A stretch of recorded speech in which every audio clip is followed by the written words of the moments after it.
তাই না? ক্লাস 11 শুরু হয়েছে, বজ্রপাতটা শুরু হচ্ছে। এবার তুমি আশেপাশে প্রচুর ধূলিকণা দেখতে পাচ্ছ, ইফ ইউ নো প্রচুর ধূলিকণা দেখতে পাচ্ছ। এবার এই প্রচুর ধূলিকণাগুলো তোমার কি করছে, তুমি যেহেতু খুব হাই চার্জ নেগেটিভ, এরা কি হচ্ছে সব আকৃষ্ট হয়ে যাচ্ছে বাই প্লাস, ইন্ডাকশন হয়ে যাচ্ছে। মাথায় সুন্দর চুল, হেভি দেখতে, তাই না? চুল এরকম করছে, যেটা আমার নাই অবভিয়াসলি। সো এরকম দেখছো। এবার তোমার কি রাস্তা যাওয়ার কথা ছিল সোজা, you are tend to go সোজা, বাট তুমি এরকম আশেপাশে প্লাস দেওয়ার ফলে তুমি রাস্তা ভটকে যাচ্ছ, না ভটকে যাচ্ছ এরকম ভাবে, বুঝতে পারছো?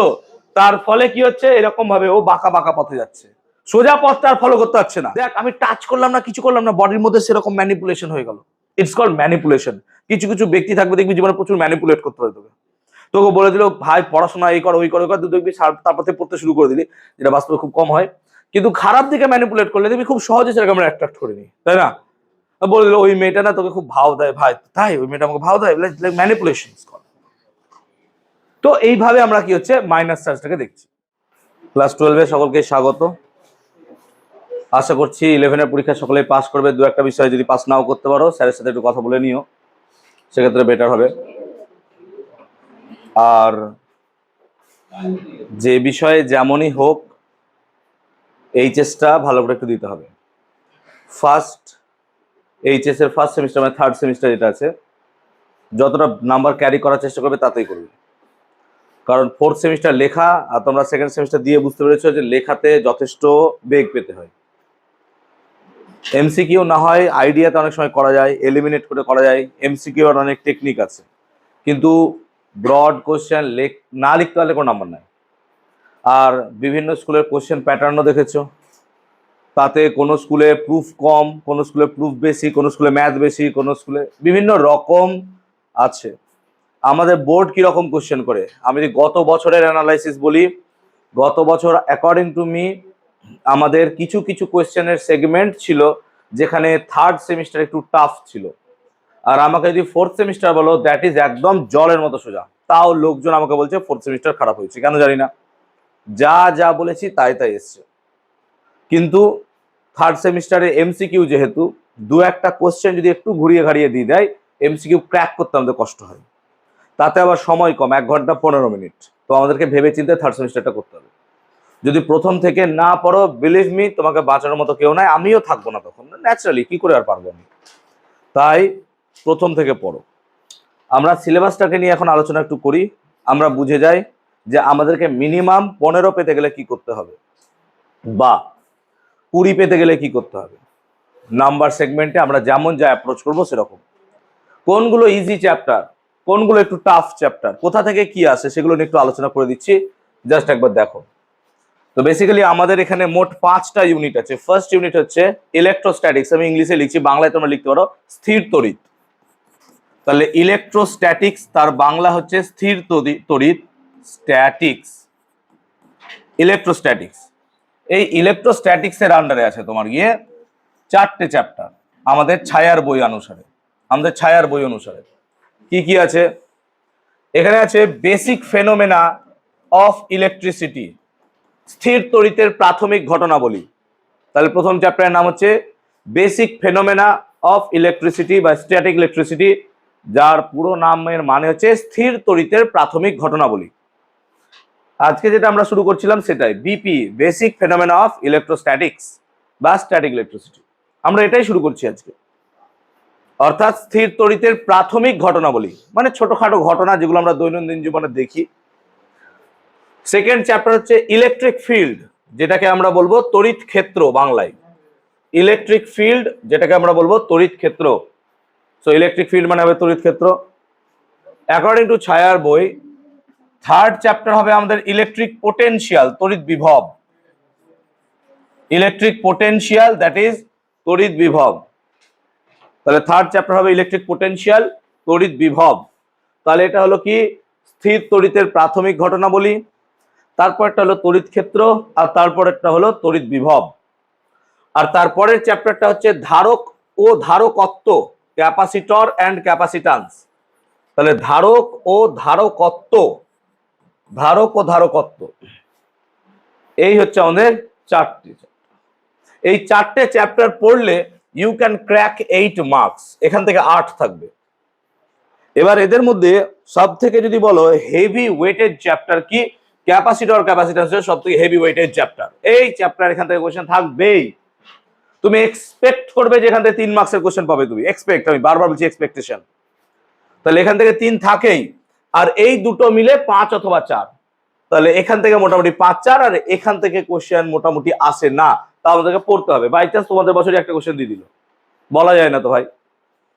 সো এদের মধ্যে থেকে মোটামুটি এই 3টে চ্যাপ্টার খুবই সোজা, পড়ে একদম ইজিলি বুঝতে পারবা। এটা একটু বেগ পেতে হতে পারে, বাট ইজি। গ্র্যাভিটেশন পড়েছো মানে তোমার ইলেকট্রিক ফিল্ড একদম ইজি হয়ে যাবে, কিন্তু ক্যাপাসিটর ক্যাপাসিটেন্সটা একটু ভালো চ্যাপ্টার, এইটা বুঝতে হবে আমাদেরকে। সেই জন্য আশা করছি এই ইউনিট সবাই পারবে, সবাই এই ইউনিটটা পারে, আর এই ইউনিটটার দখলে সবাই থাকে। আর এখান থেকে 8-এর মধ্যে তুমি 6-7 তো ইজিলি ক্যারি করবা। সেকেন্ড যেটা আমরা বলবো, that is called current electricity. Current electricity, যার বাংলা হচ্ছে চলতড়িৎ। কারেন্ট ইলেকট্রিসিটি ক্লাস 10-এও পড়েছিলা, আবার এখানে পড়তে হবে। কারেন্ট ইলেকট্রিসিটির আন্ডারে আছে তোমার 3টে চ্যাপ্টার। কি কি আছে? ওহমস ল বলে একটা চ্যাপ্টার আছে, ওহমের সূত্র দিয়ে। ওহমস ল বলে একটা চ্যাপ্টার আছে, ওহমের সূত্র। তারপর আছে তোমাদের Kirchhoff's current law and Kirchhoff's voltage law, KCL KVL. Kirchhoff's current law, Kirchhoff's voltage law. আর তারপরে আছে তোমার ইলেকট্রিক পাওয়ার, তড়িৎ ক্ষমতা, অ্যান্ড এনার্জি, শক্তি। তাহলে তড়িৎ ক্ষমতা এবং শক্তি, ওহমস ল, ওহমের সূত্র, আর কেসিএল কেভিএল মানে কারচফস কারেন্ট ল, কারচফস ভোল্টেজ ল। এই 3টে চ্যাপ্টার যদি তুমি ঠিকঠাক করতে পারো, তুমি আবার 8 পেতে পারবা, তুমি আবার 8 পেতে পারবা। এদের মধ্যে কেসিএল কেভিএল তোমাকে যথেষ্ট কষ্ট দেবে, এই চ্যাপ্টারটা যথেষ্ট কষ্ট দেবে। কেসিএল কেভিএল যথেষ্ট কষ্ট দেবে, এখান থেকে প্রবলেম গুলো করতে আমাদের প্রবলেম হবে, কিন্তু যদি ভালো করে বুঝে যাও কোনো সমস্যায় দাঁড়াবে না।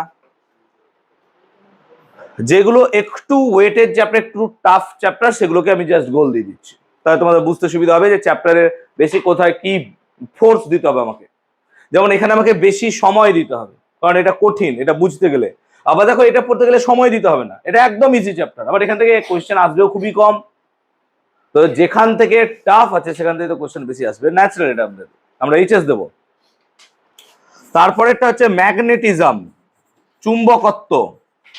ম্যাগনেটিজম ইউনিটের আন্ডারে আছে 2টো চ্যাপ্টার আমাদের। কি কি আছে? একটা হচ্ছে ইলেকট্রোম্যাগনেটিজম, এটা হচ্ছে 3rd সেমিস্টারের সব থেকে বড় চ্যাপ্টার। ইলেকট্রোম্যাগনেটিজম বিশাল বড় চ্যাপ্টার, তড়িৎ চুম্বকত্ব। আর তারপরেরটা আমরা পড়বো প্রপার্টিজ অফ ম্যাটার, পদার্থের চৌম্বক ধর্ম। Magnetic properties, magnetic properties of matter, পদার্থের চৌম্বক ধর্ম। তাহলে ম্যাগনেটিক প্রপার্টিজ অফ ম্যাটার, পদার্থের চৌম্বক ধর্ম আমরা মোটামুটি দেখলাম, এইগুলো আমাদেরকে পড়তে হবে। এই দুটো চ্যাপ্টারই হেভি ওয়েট চ্যাপ্টার, এদের মধ্যে থেকে ইলেকট্রোম্যাগনেটিজম বেশি ওয়েটেজ। ওয়েটেজ মানে কি? বেশি কোশ্চেন দেবে এখান থেকে, সেগুলো তুমি এটাকে বাদ দিতে পারো না। এই দুটো চ্যাপ্টার পড়লে আবার তুমি 8 পাবা, তাহলে বুঝতে পারছো এর ক্রেডিট কত বেশি। তুমি ধরেই চলবা যে নিটে এখান থেকে 2টো কোশ্চেন চলে এসছে, জয়েন্ট একটা কোশ্চেন চলে এসছে, ধরেই চলবা এই কোশ্চেন দেবেই এখান থেকে, খুব ওয়েটেড চ্যাপ্টার। 4 নাম্বার ইউনিটে আছে আমাদের 2টো চ্যাপ্টার, এসি অ্যান্ড ইএমআই। এর মধ্যে 2টো চ্যাপ্টার, একটা হচ্ছে এসি অল্টারনেটিং কারেন্ট, পরিবর্তী প্রবাহ, আর একটা হচ্ছে তড়িৎ চুম্বকীয় আবেশ, ইলেকট্রোম্যাগনেটিক ইন্ডাকশন। তড়িৎ চুম্বকীয় আবেশ, ইলেকট্রোম্যাগনেটিক ইন্ডাকশন। তাহলে আমরা 4 নাম্বার ইউনিটের মধ্যে দেখলাম 2টো চ্যাপ্টার আছে, ইলেকট্রোম্যাগনেটিক ইন্ডাকশন, আর একটা আমরা পেলাম কি না, তো তড়িৎ কি এটা অল্টারনেটিং কারেন্ট, পরিবর্তী প্রবাহ। এই দুটো পড়লে 8 পাবা, তাহলে 4 8 32। সিম্পল, দেখতে পাচ্ছ 2টো চ্যাপ্টারই হেভি ওয়েট, সেজন্য 8। আর এখানে দেখো সোজা আছে বলে 4টে চ্যাপ্টার মিলে 8। ক্রেডিট গুলো বুঝে নাও যে আমাকে কোথায় বেশি লেবার দিতে হবে। এখানে 2টো চ্যাপ্টার, কিন্তু 2টো চ্যাপ্টার 4টে চ্যাপ্টারের সমান, এখানকার 2টো চ্যাপ্টার 4টের থেকে বেশি চ্যাপ্টারের সমান, এরকম ভাবে ভাবো। আর 5 নাম্বার, এটা সরকার একটা ফাও চ্যাপ্টার দিয়ে রেখেছে, সেটা হচ্ছে ইলেকট্রোম্যাগনেটিক ওয়েভস, ইএম ওয়েভস, তড়িৎ চুম্বকীয় তরঙ্গ। এখান থেকে থাকবে 3, তুমি পেয়ে গেছো, ধরে চলো, ধরে চলো যে তুমি 3 পেয়ে গেছো। তাহলে পরে ইএম ওয়েবস চ্যাপ্টারটা খুবই সোজা। আর এই হচ্ছে আমাদের নাম্বার ডিভিশন সেকশন। আমি বারবার বলছি, আমরা এসি ইএমআই পড়াতে যথেষ্ট সময় নেব, এটা যথেষ্ট টাফ জায়গা। ম্যাগনেটিজম প্রচুর সময় খাবে, কিন্তু আমাদেরকে এগুলোতে খুব তাড়াতাড়ি এগোতে হবে।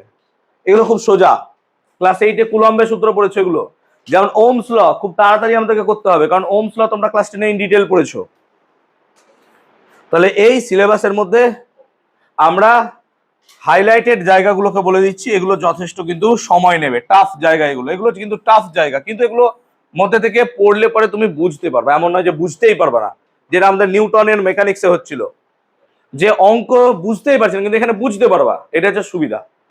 এটা দেখতে ভালো লাগবে, কারণ এটা পুরো মডার্ন ফিজিক্সের আন্ডারে পড়ছে। কারেন্ট ইলেকট্রিসিটি মডার্নের মধ্যেই পড়ছে আমাদের, স্ট্যাটিক ইলেকট্রিসিটি। এর পরের পার্ট যখন 4th সেমিস্টার যাওয়া, তার দুটো পার্ট আছে, একটা হচ্ছে অপটিক্স আর একটা হচ্ছে মডার্ন ফিজিক্স। মডার্ন ফিজিক্স থেকে 21 মার্কস আসবে, তোমাকে আমি চ্যালেঞ্জ করতে পারি ওখানে 18-19 তুমি পেয়ে গেছো। তুমি 4th সেমিস্টার পাস করা নিয়ে ভাববেই না, ও পাস করে গেছো, আমি যা বলবো তাই আসবে ওখানে। তুমি 3rd সেমিস্টার পাস করো, 4th সেমিস্টার তুমি 21 মডার্নের মধ্যে 17-18 পাবেই পাবে, ওখানে একদম থিওরি কোশ্চেন, আর আমি বলে দেবো ওই কোশ্চেন আসবে। এবছরও তাই হয়েছে, একদম বলে দেওয়া কোশ্চেন এসছে। কিন্তু তুমি 3rd সেমিস্টারটা ভালো করে নাম্বার তোলো, এখানে 35-এর চেষ্টা করো, যত বেশি তুলতে পারবা, যত বেশি হোক, যেমন করে হোক। তাহলে এই হলো আমাদের গল্প, পুরো ঘটনা। এবার তোমরা নিজেরা ডিসাইড করবে কোথায় কি পড়বো না পড়বো।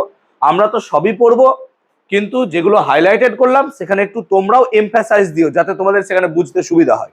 এমফাসাইজ কেন দিতে বলছি, যে হয়তো ওমস ল খুব ইজি, সেখানে সারা লেবার দিয়ে দিলা, এখানে কিছু লেবার দিলা না, ওরকম করবে না, এটা লেবার দিতে হবে এখানে, নাহলে এই জায়গাটা বুঝতে পারবে না, আর এখান থেকেই কোশ্চেন বেশি দেবে। সেই জন্য আমরা এই পার্টটা কিন্তু হাইলাইটেড করে রেখেছি। আমরা শুরু করছি বেসিক ফেনোমেনা অফ ইলেকট্রিসিটি নিয়ে। বেসিক ফেনোমেনা অফ ইলেকট্রিসিটি মানে হচ্ছে স্ট্যাটিক ইলেকট্রিসিটি। আমরা দৈনন্দিন জীবনে যে ঘটনাগুলোকে দেখি, আমি সব বাংলা বলে দেবো, আর যদি কারোর মনে হয় ইংলিশে লিখবে লিখতে পারো, এগুলো ইংলিশে লিখতে পারো, এগুলো তো কোনো ব্যাপার নেই, বুঝতে পারছো। তো যাই হোক, বেসিক ফেনোমেনা অফ ইলেকট্রিসিটি, আমরা দৈনন্দিন জীবনে যা ঘটনা দেখি সেগুলোকে নিয়ে একটু আলোচনা, সেগুলোকে নিয়ে আলোচনা। যেমন ধরো আমাদের দৈনন্দিন জীবনে একটা ঘটনা দেখতে পারি কি, যে চিরুনি দিয়ে শীতকালে চুল আঁচড়ালে সেটা কাগজ অ্যাট্রাক্ট করে, এইরকম কিছু ফেনোমেনা। যেমন বজ্রপাত হয়, তাহলে এই ঘটনাগুলোর পেছনে দায়ী কি? যেমন বহুকাল আগে যদি চলে যাও, তাহলে পরে বজ্রপাত হলে পরে আমরা কি বলতাম, যে ভগবান রুষ্ট হয়েছে। কোন কোন ধর্ম মতে বলা হতো শিব তাণ্ডব করছে বলে, এগুলো অলৌকিক ঘটনা মানা হতো, আনটিল যতক্ষণ না ফিজিক্স তাকে ক্ল্যারিফাই করলো যে এটা কি হচ্ছে। নেচারে ঘটে যাওয়া সব কিছুই যে ফিজিক্স, আমি বলছি ফিজিক্স জিনিসটা কি। ফিজিক্স মানে হচ্ছে কি, যে কোনো নেচারের ঘটনাকে তোমার ব্যাখ্যা করা। বেঁচে আছো তাও তো ফিজিক্স আমি ধরে চলছি, কিন্তু তার ব্যাখ্যা লাগবে তো, যতক্ষণ না ব্যাখ্যা নাই there is no physics. So physics মানে ইনস্টাগ্রামের রিলে একটা ফিজিক্সের অরা লিখে দিলাম, অরা অফ ফিজিক্স, ওরকম নয়। ফিজিক্স মিনস তোমাকে তার ব্যাখ্যা দিতে হবে, দেয়ার ইজ নো ব্যাখ্যা, there is no physics, simple ভাষা। তো বেসিক্যালি ফিজিক্সের এরকম অনেকগুলো ব্রাঞ্চ আছে, লাইক অ্যাটমিক ফিজিক্স, যেখানে অ্যাটম নিয়ে পড়াশোনা করা হয়। যেমন কোয়ান্টাম ফিজিক্স, সেখানে কোয়ান্টাম নিয়ে পড়াশোনা করা হয়। ক্লাসিক্যাল মেকানিক্স, সেখানে ক্লাসিক্যাল মেকানিক্স নিয়ে পড়াশোনা করা হয়। এইরকমই ফিজিক্সের একটা পার্ট হচ্ছে ইলেকট্রোম্যাগনেটিজম। ইলেকট্রিসিটি আর ম্যাগনেটিজমকে কম্বাইন করলে যা পাবা, দ্যাট ইজ কল্ড ইলেকট্রোম্যাগনেটিজম, তড়িৎ চুম্বকত্ব, ইলেকট্রোম্যাগনেটিজম। এই ইলেকট্রোম্যাগনেটিজম মানে ইলেকট্রিসিটি ম্যাগনেটিজম একাকার হয়ে গেছে। আর তোমরা দেখতেই পাচ্ছ যে পুরো সিস্টেমটাই আমাদের ইলেকট্রোম্যাগনেটিজমের উপরই দাঁড়িয়ে আছে। ইলেকট্রিসিটি, ইলেকট্রিসিটি, ম্যাগনেটিজম, ইলেকট্রিসিটি, দেখো ম্যাগনেটিক ওয়েভ, তো পুরো সিস্টেমটাই আমাদের ইলেকট্রোম্যাগনেটিজম। সেই জন্য 3rd সেমিস্টার পুরোপুরি আমাদের এই ইলেকট্রোম্যাগনেটিজমের মধ্য দিয়েই যেতে হবে আমাদেরকে, পুরো 3rd সেমিস্টার। ইলেকট্রোম্যাগনেটিজমের মধ্যে দুটো পার্ট হবে, একটা ইলেকট্রো পার্ট আর একটা magnetism part. So electro part আর ম্যাগনেটিজম পার্ট। ম্যাগনেটিজম পার্টটা কি, চুম্বক নিয়ে পড়াশোনা। আর ইলেকট্রোর মধ্যে পড়ে দুটো পার্ট, একটা ইলেকট্রিসিটি যেখানে চার্জ বা আধান কি থাকবে, স্থির থাকবে। তাহলে এখানে আধান আমার কি থাকবে, স্থির থাকবে, আধান থাকবে আমার স্থির, সেই জন্য এটাকে বলছি স্ট্যাটিক্স। স্ট্যাটিক্স মানে স্থির, এখানকার আধানগুলো মুভ করবে না, ও নিজের জায়গায় চুপচাপ বসে থাকবে। যেমন আমরা যখন চিরুনি দিয়ে চুল আঁচড়াই, তখন চিরুনির এখানে আধান তৈরি হলে আধানটা এখানেই জমা থাকবে, ও এখান থেকে এখানে আসবে না। অর্থাৎ there will be no motion of charge, এখানে আধানের কোনো মোশন হবে না, চার্জ কি থাকবে, একটা রেস্ট থাকবে, ও চুপচাপ বসে আছে নিজের জায়গায়, চার্জ চুপচাপ বসে আছে, ও দরাদরি করছে না, ও নিজের জায়গায় বসে আছে। বাট ইলেকট্রোডাইনামিক্স, ডাইনামিক্স মানে আমরা জানি গতি, অর্থাৎ এটা হচ্ছে তড়িৎ গতিবিদ্যা। এখানে চার্জ চুপচাপ বসে থাকবে না, it will be in motion. যেমন তুমি ভাবতে পারো অ্যাটম, অ্যাটমের ভেতরে ইলেকট্রন দৌড়াদৌড়ি করছে, দেয়ার উইল বি ইলেকট্রোডাইনামিক্স। তো বেসিক্যালি আমরা দেখলাম দু রকমের জায়গা হচ্ছে, একটা জায়গায় চার্জ চুপচাপ স্থির অবস্থায় আছে আধান, সেটা হচ্ছে ইলেকট্রোস্ট্যাটিক। এখানে আধান কি হচ্ছে, গতিশীল।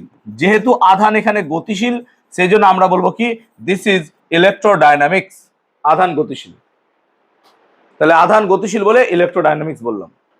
আমরা এখন কি পড়বো, আমরা এখন পড়বো ইলেকট্রোস্ট্যাটিক্স। এটার আন্ডারে কটা চ্যাপ্টার আছে স্যার? 4টে চ্যাপ্টার পড়তে হবে। এইটা আমরা এখনই বলছিলাম, ইলেকট্রোস্ট্যাটিক্স এর আন্ডারে 4টে চ্যাপ্টার পড়তে হবে। এই 4টে চ্যাপ্টার গুলোকে নিয়ে এবার ডিটেলের মধ্যে প্রথম চ্যাপ্টারটা হচ্ছে আমাদের বেসিক ফেনোমেনা অফ ইলেকট্রোস্ট্যাটিক্স। এটা হচ্ছে তার শুরু পড়াশোনা।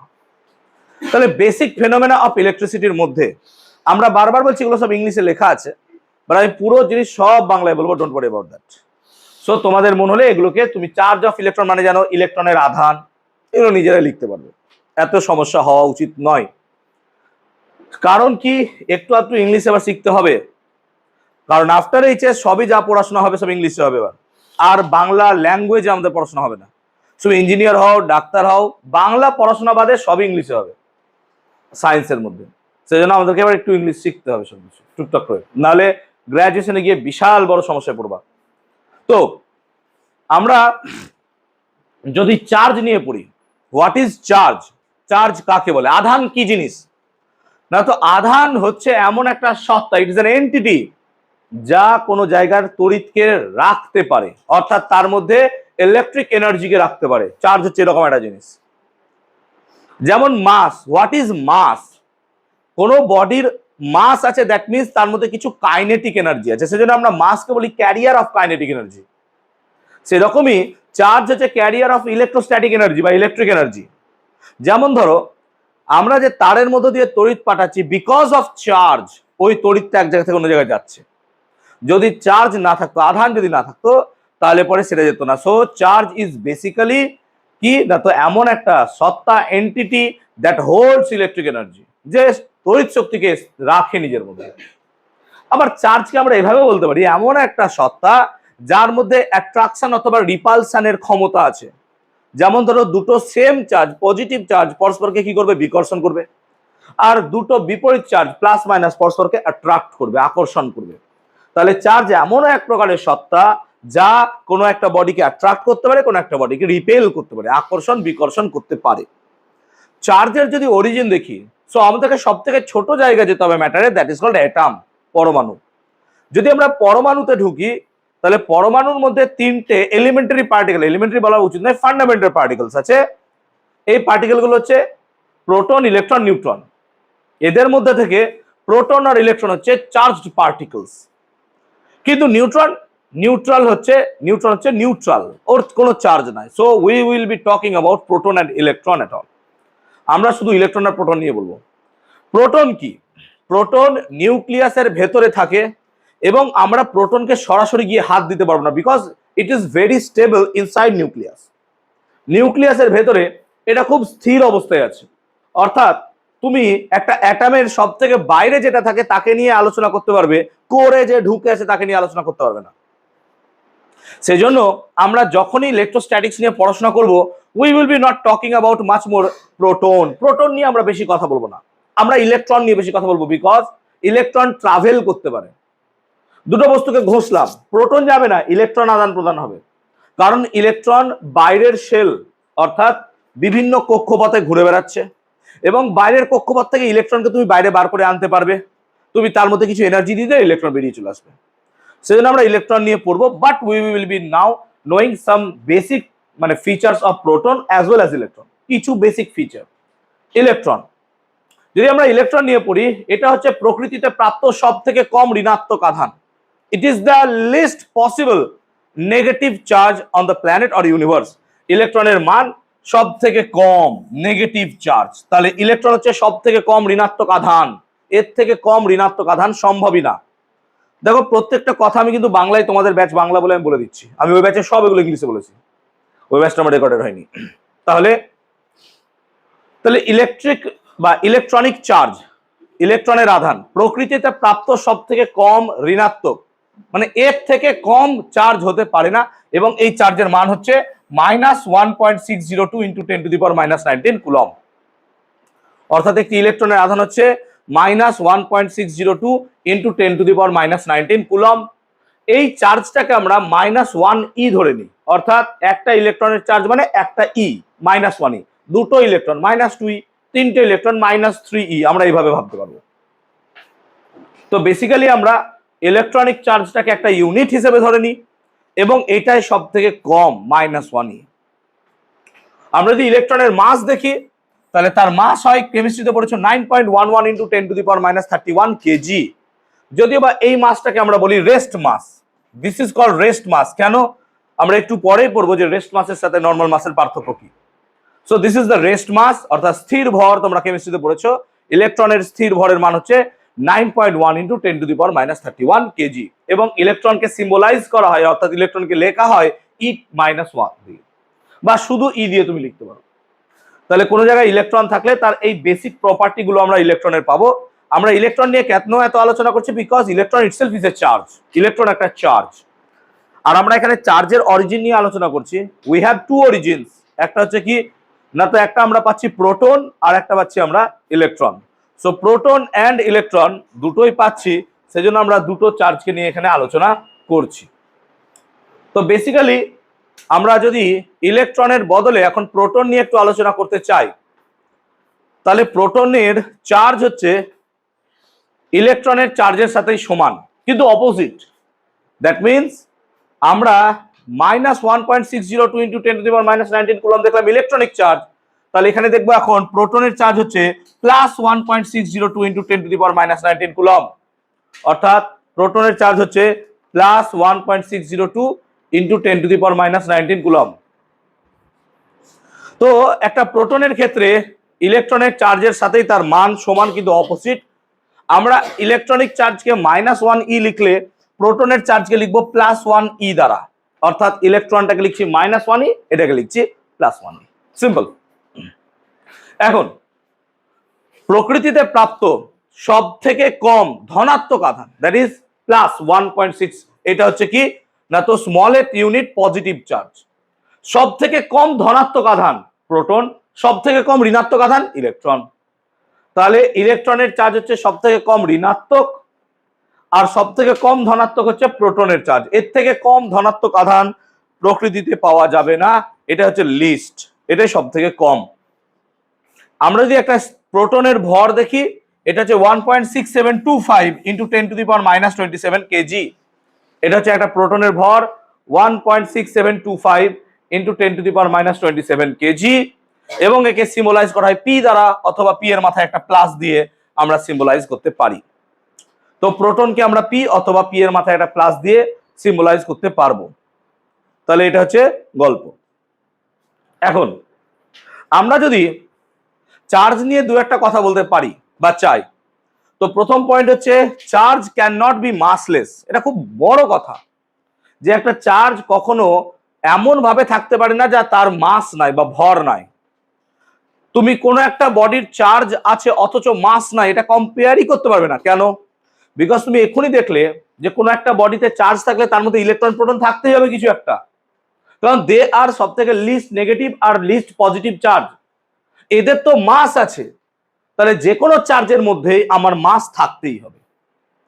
কোনো একটা বডি তার মধ্যে মাস আছে, চার্জ থাকবে, মাস নাই, ও তো চার্জের গল্প শেষ। সেই জন্য আমরা যদি বলি একটা ফোটনের স্রোত আসছে, ফোটনের যদি কোনো রেস্ট মাস না থাকে তাহলে তারও কোনো চার্জ থাকবে না। সেই জন্য লাইটের কোনো চার্জ নাই, লাইটের কোনো চার্জ নাই। যদি লাইট ইজ এ পার্টিকেল হতো, যদি আমরা পার্টিকেল ভাবতাম, তাহলে ধরো আলফা রশ্মি যেমন যাচ্ছে, আলফা রশ্মি হিলিয়াম আয়নের স্রোত, তাহলে তার চার্জ আছে, because alpha self is a not ray, এটা কি অ্যাকচুয়ালি পার্টিকেল। তো বেসিক্যালি আমাদের চার্জ থাকতে গেলে সেখানে মাস ভর থাকতেই হবে। চার্জ নাই মানে সেখানে তুমি ধরতে পারবা এরকম গল্প নেই। একই আধান পরস্পরকে বিকর্ষণ করে, বিপরীত আধান পরস্পরকে আকর্ষণ করে। লাইক চার্জ মানে সম আধান, আনলাইক চার্জ মানে বিপরীত আধান। তাহলে সম আধান পরস্পরকে বিকর্ষণ করে আর বিপরীত আধান পরস্পরকে আকর্ষণ করে, আমরা এটা এখানে দেখব। অবভিয়াসলি এটা আমরা জানিও। আমি যদি একটা নিউট্রাল অ্যাটম দেখি, নিউট্রাল অ্যাটম মানে নিস্তড়িত পরমাণু, তাহলে নিউট্রাল অ্যাটমের মধ্যে যতটা পরিমাণ প্রোটন আছে ততটা পরিমাণ ইলেকট্রনও আছে। এবার দেখো প্রোটন আর ইলেকট্রনের যদি সংখ্যা সমান হয় তাহলে তাদের চার্জ হচ্ছে সমান এবং অপোজিট, তাই টোটালটা কত হয়ে যাবে? 0। সেই জন্য একটা অ্যাটম বাই ডিফল্ট কি হয়? নিউট্রাল, অর্থাৎ অ্যাটমের কোনো চার্জ থাকে না। আমরা অ্যাটমকে চার্জে পরিণত করব যদি সেখান থেকে ইলেকট্রন দিতে পারি বা নিতে পারি। যদি কোনো একটা জায়গা থেকে ইলেকট্রন আমরা বার করে নিয়ে চলে আসি তাহলে তার মধ্যে প্রোটনের সংখ্যা ইলেকট্রনের তুলনায় বাড়বে। দ্যাট মিনস আমরা প্রোটনকে তো হাত দিতে পারবো না, কেন? এ বেটা নিউক্লিয়াসের ভেতরে ঢুকে আছে। তার মানে আমি যদি এখান থেকে একটা ইলেকট্রনকে বার করে নিই তাহলে এটা প্লাস হয়ে যাবে। তাহলে কোন একটা সোডিয়াম অ্যাটমের কথা যদি তুমি ভাবো, সেখান থেকে যদি একটা ইলেকট্রন বেরিয়ে যায় তাহলে এটা Na+। দ্যাট মিনস আমরা কখনো ভাববো না যে এখানে একটা প্রোটন ঢুকে গেছে। প্রোটন ঢুকতে পারে না, প্রোটন নিয়ে আলোচনাই হবে না। তার কারণ প্রোটন নিউক্লিয়াসের ভেতরে খুব স্থায়ীভাবে অবস্থান করে। আমরা এখানে আলোচনা করবো ইলেকট্রনকে নিয়ে। ইলেকট্রন চলে গেছে বলে সে প্লাস হয়েছে, ইলেকট্রন চলে গেছে বলে সে প্লাস হয়েছে। সেই জন্য আমরা এখানে বলবো যে আমরা যখন কোনো একটা জায়গা থেকে ইলেকট্রনকে বার করব তাহলে সেটা পজিটিভলি চার্জ হয়ে যাবে, দ্যাট ইজ ক্যাটায়ন। তাহলে কোনো একটা অ্যাটম থেকে ক্যাটায়ন তৈরি করতে গেলে তোমার একটা positive charge, that will be removal of an electrons or multiple electrons. সেরকমই কোনো একটা পরমাণুকে যদি তুমি একটা ইলেকট্রন দিয়ে দাও তাহলে সেই ইলেকট্রনটা তার বাইরের কক্ষপথে ঘুরে বেড়াবে এবং সেটা কি হয়ে যাবে? Negatively charge anion. তাহলে একটা পরমাণুকে তুমি ক্যাটায়ন অ্যানায়ন অর্থাৎ প্লাস মাইনাসে তুমি তৈরি করতে পারবে। এটাকে আমরা বলবো ম্যানিপুলেশন অফ চার্জ। আমরা চার্জকে ম্যানিপুলেট করতে পারবো কি করে? না তো ধরো কোনো একটা বডি নিউট্রাল আছে, তাকে আমি মাথার সাথে ঘষে দিলাম, এর মধ্যে কিছু চার্জ তৈরি হয়ে গেল। তাহলে ঘর্ষণ, রাবিং, আমরা যদি কোনো বডিকে কন্ডাকশনের মধ্যে দিয়ে নিয়ে যাই, এরকম কিছু ফিচারের মধ্যে দিয়ে নিয়ে গেলে পরে সেই বডির মধ্যে আমরা দেখবো কিছু চার্জ তৈরি হতে পারে। So we can manipulate charge. আমরা কোনো জায়গায় চার্জ তৈরি করতে পারবো, কোনো জায়গা থেকে চার্জ নিতে পারবো, এই ঘটনাগুলো আমরা এখানে ঘটাতে পারবো। ক্লিয়ার হচ্ছে? তাহলে এটা হচ্ছে origin of charge. Actually charge কোথা থেকে আসছে বল? যে এইভাবে পড়তে কোনো সমস্যা হচ্ছে ইংলিশে? পুরো বাংলায় বলে দিচ্ছি, কোনো সমস্যা এনে? আমরা সিম্পল একটা চার্জের প্রপার্টি নিয়ে যদি আলোচনা করি, একটা সিম্পল ঘটনার উদাহরণ দিতে পারি এখানে প্রপার্টিজ অফ চার্জের মধ্যে।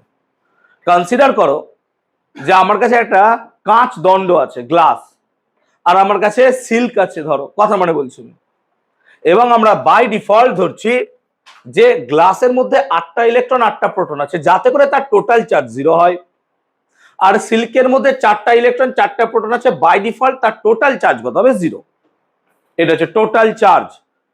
একটা বডির মধ্যে total charge 0, that does not mean যে সেই বডির মধ্যে কোনো চার্জ নাই। একটা অ্যাটম, তার তো টোটাল চার্জ কত? 0। কেন? যদি আমরা হাইড্রোজেন অ্যাটমের কথা ভাবি, হাইড্রোজেনে একটা প্রোটন একটা ইলেকট্রন আছে, total charge 0। Total charge 0, that does not mean যে তার মধ্যে চার্জ নাই, চার্জ আছে, নেট চার্জ 0 হয়ে যাচ্ছে। উদাহরণ দিচ্ছি, যেমন ধরো আমরা যদি একটা বডির কথা এখানে ভাবি, এই বডির ওপর একটা ফোর্স কাজ করছে, বডিটা এখানে অ্যাক্সেলারেশন এ দিয়ে যাচ্ছে, চলো তাহলে আমরা দেখতে পাচ্ছি ফোর্স আছে, অ্যাক্সেলারেশন আছে। আমরা এখান থেকে কোনো একটা বডির অ্যাক্সেলারেশন নাই মানে বলতে পারবো না যে তার ফোর্স নাই। কেন? আমরা এটাও তো ভাবতে পারি উপর থেকে একটা ফোর্স আর নিচ থেকে একটা ফোর্স সমানভাবে কাজ করছে, তার ফলে এরা পরস্পরকে ক্যান্সেল করে দিচ্ছে, এর অ্যাক্সেলারেশন 0 হয়ে গেছে। কোনো একটা বডির ত্বরণ নাই, that does not mean there is no force. তুমি দুটো কথা ভাবতে পারো, হয় ফোর্স নাই, না হয় তার নেট ফোর্স কত? 0। নেট ফোর্স 0 হয়ে গেলে তোমার ত্বরণ 0 হয়ে যাবে। যেমন তুমি চুপচাপ বসে আছো, তোমার নেট ত্বরণ কত? 0। দ্যাট ডাজ নট মিন তোমার উপর ফোর্স কাজ করছে না। আবে ফোর্স কাজ করছে, কি ফোর্স কাজ করছে? গ্র্যাভিটেশনাল অ্যাক্সেলারেশন নিচে কাজ করছে, আর নরমাল রিঅ্যাকশন কি করছে? উপরে কাজ করছে। দেখ দুটো ফোর্স ক্যান্সেল করে দিচ্ছে, তো তোর তো অ্যাক্সেলারেশন কাজ করছে, সরি তোর তো ফোর্স কাজ করছে, বাট আমার ফোর্স কাজ করছে কিন্তু নেট ফোর্স কত হয়ে যাচ্ছে? আমার 0। সো এখানে আমার কি হয়ে যাচ্ছে? নেট ফোর্সটা 0 হয়ে যাচ্ছে। সেরকমই কোনো জায়গায় যদি নেট চার্জ 0 হয়ে যায়, তার মানে এটা নয় যে তার মধ্যে কোনো চার্জ নাই, তার মধ্যে চার্জ থাকতেই পারে, আমরা সেটা বুঝতে পারছি না, সেজন্য এটা নিয়ে আলোচনা করছি আমরা। দেখো এবার ধরো এদের দুটোকে ঘষা হলো, এদের দুটোকে রাব করা হলো, রাবের ফলে ধরো গ্লাস মলিকিউল থেকে একটা ইলেকট্রন সিল্কে গেল। আমরা দেখো প্রোটনকে হাত দিতে পারবো না, কেন? বারবার বলছি, যাই করো প্রোটনকে তুমি নিয়ে ছেলে খেলামু করতে পারবে না, এটা খুব সিকিউরলি ভেতরে ঢুকে আসে। কোনো একটা নিউক্লিয়াসে গেলাম, হাত ভরলাম, একটা প্রোটনকে বার করে নিয়ে চলে এলাম, ওরকম হয় না, ইলেকট্রন হতে পারে।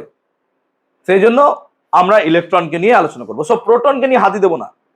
তো ধরো একটা ইলেকট্রন গ্লাস থেকে কোথায় গেল না, তো স্যার সিল্কে চলে গেল, তাই দেখো সিল্কে 5 হয়ে গেল। কিন্তু লক্ষ্য করো যে এখানে আমার দেখো 7টা ইলেকট্রন ছিল, এখানে 5টা ইলেকট্রন হয়ে গেল। আগে দেখো আমাদের 8টা আর 4টা, টোটাল ইলেকট্রন কটা ছিল? 12টা। গ্লাস আর সিল্কের মধ্যে টোটাল ইলেকট্রন কটা ছিল? 12টা। পরেও দেখো 7 আর 5 12টা ইলেকট্রনই আছে। ধরো আরো একটা ইলেকট্রন এখানে চলে গেল, তাহলে দেখো এখানে 6টা, এখানে 6টা, টোটাল ইলেকট্রন কত হয়ে যাচ্ছে? 12টা। মানে আমরা এখানে একটা স্পষ্ট কথা বলছি, দুটো বস্তুকে যদি ঘষা হয় তাহলে তাদের চার্জের টোটাল পরিমাণটা কি থাকে? কনজার্ভ, অর্থাৎ টোটাল চার্জ চেঞ্জ হয় না। কিন্তু দেখো ইলেকট্রন আদান প্রদানের সংখ্যা বাড়তে কমতে পারে। মানে কি, এখান থেকে একটা ইলেকট্রন এখানে গেল, এখান থেকে 2টো ইলেকট্রন গেল, 3টে ইলেকট্রন গেল, এগুলো গেল, যাতায়াত হলো, বাট টোটাল চার্জ সবসময় কত থাকলো? 12ই, ওটা হাত দেওয়া গেল না।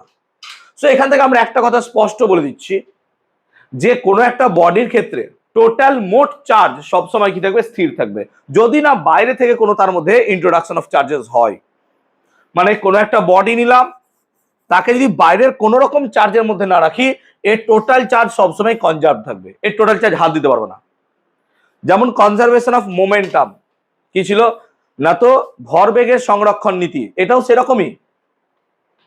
তাহলে কোনো একটা বডির মধ্যে টোটাল চার্জ সব সময় ফিক্সড থাকবে, কিন্তু একটা বডিকে যদি তুমি নর্মালি রেখে দাও, তার মধ্যে চার্জ ঢুকতেও পারে, যেতেও পারে।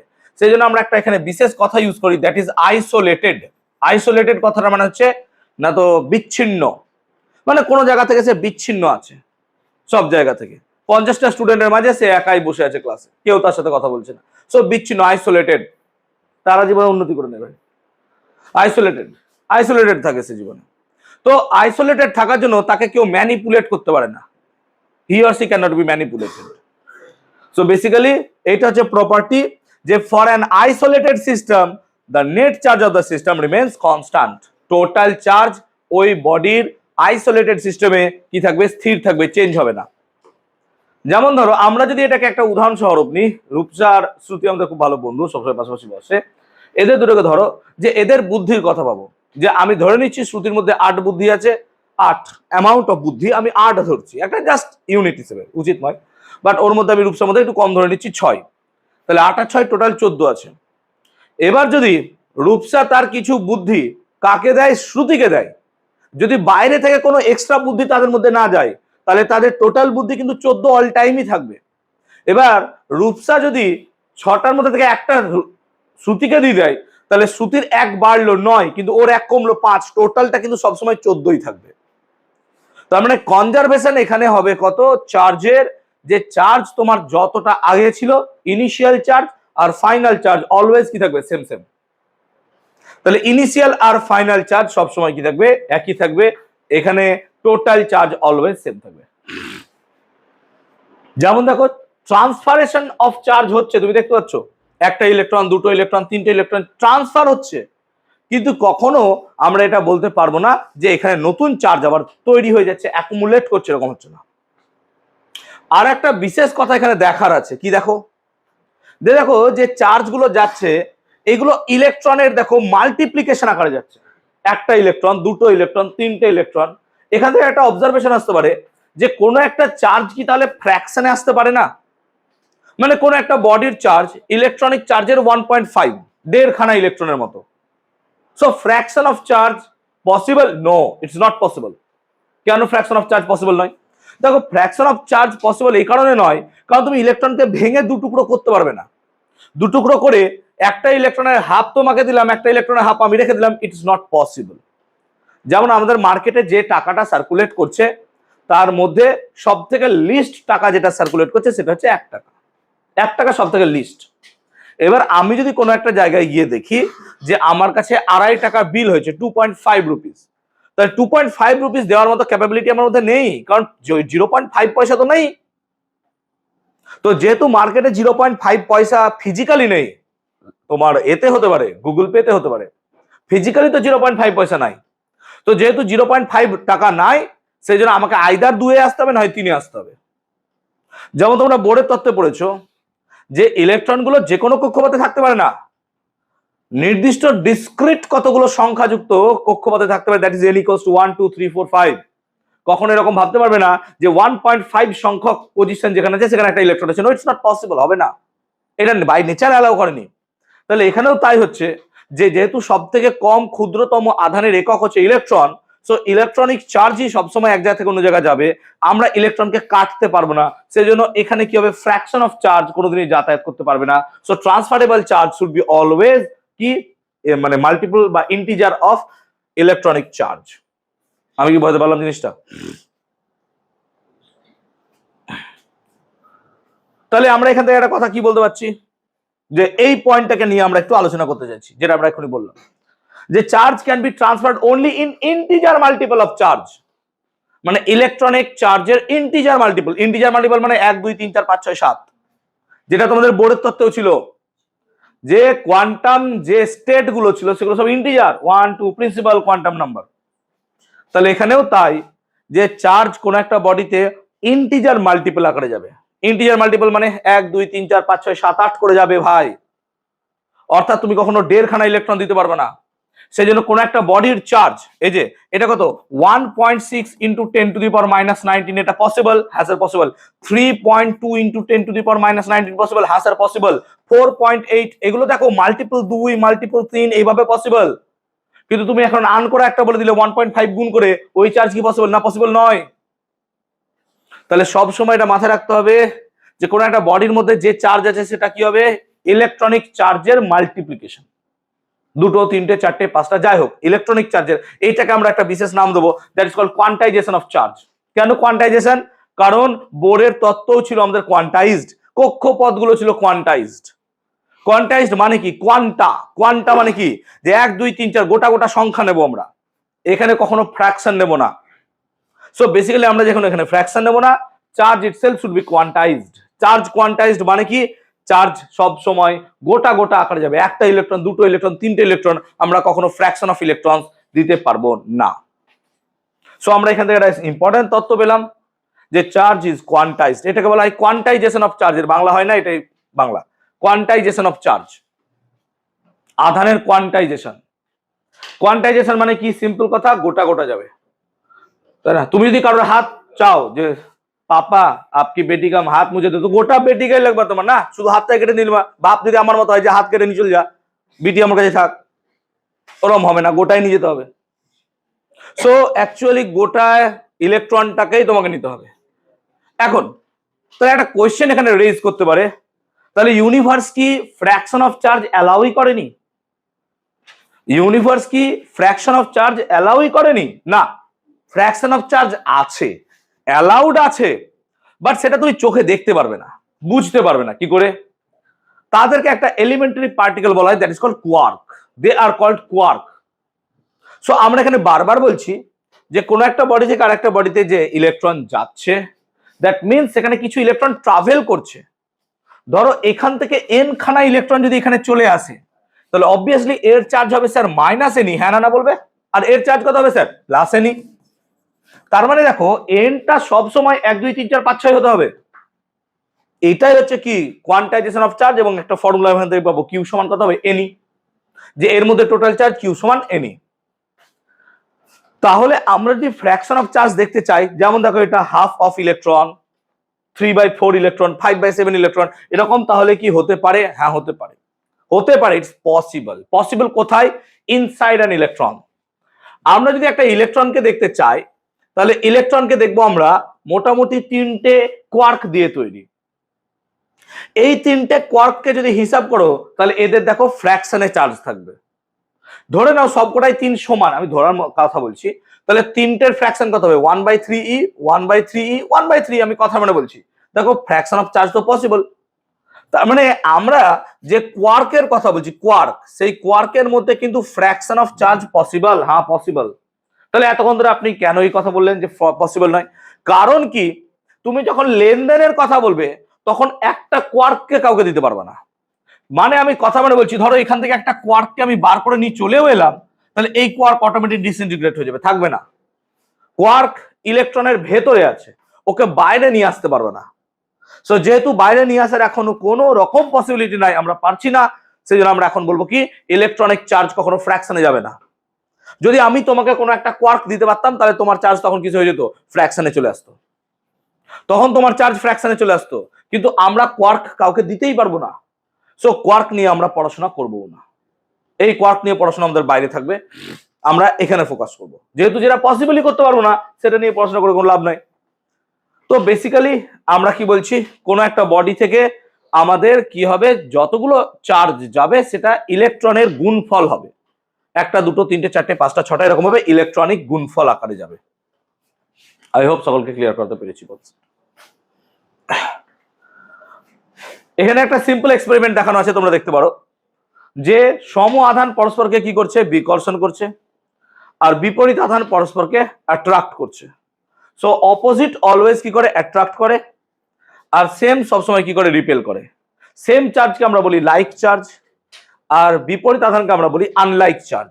লাইক চার্জ মানে সম আধান, আনলাইক চার্জ মানে বিপরীত আধান। সম আধান পরস্পরকে কি করবে, বিকর্ষণ করবে, আর বিপরীত আধান পরস্পরকে অ্যাট্রাক্ট করবে। এটা আমরা অলরেডি জানি।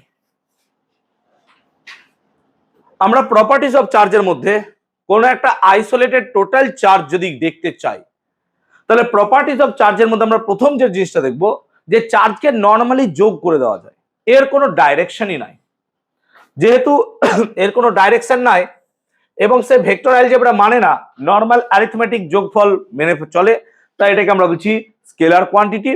আর এটাকে নর্মালি তুমি যেমন যোগ করো সেইভাবেই যোগ করতে পারবে। কনসিডার করতে পারো যেখানে কোনো একটা স্ফিয়ার আছে, তার মধ্যে 4-5টা চার্জ নেওয়া আছে, যেমন ধরো একটা চার্জ Q1 -Q2 Q3 যা আছে নেওয়া আছে।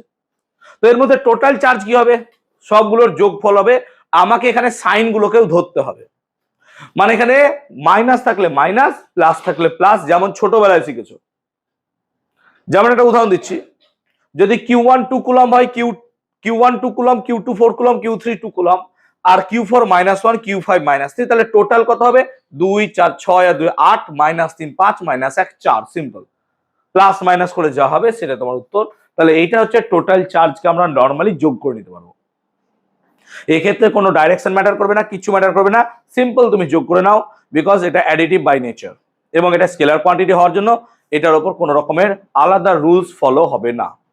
তো সিম্পলি প্রপার্টিজ অফ চার্জের মধ্যে এটা বলবো আমরা স্কেলার, এবং এটা by additive nature. I hope বোঝাতে পারলাম। সো টোটাল চার্জ মানে সিম্পল তার সাইন ধরে যোগ করে নাও। একটা প্রবলেম দিয়েছি, প্রবলেমটা একবার রিয়েলাইজ করি। দেখো, কনসিডার করো যে আমার কাছে তিনটে স্ফিয়ার আছে ABC।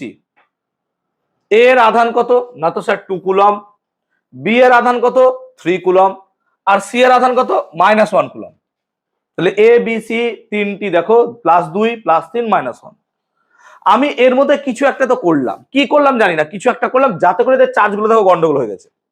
এ 5টা প্লাস চার্জ পেয়ে গেছে, বি পেয়ে গেছে -2, তাহলে সি এর চার্জ কত? তাহলে সিম্পল আমাকে এখানে দুটো কনসেপ্ট নিতে হবে। কি আমাকে প্রথমে নিতে হবে ইনিশিয়াল চার্জ।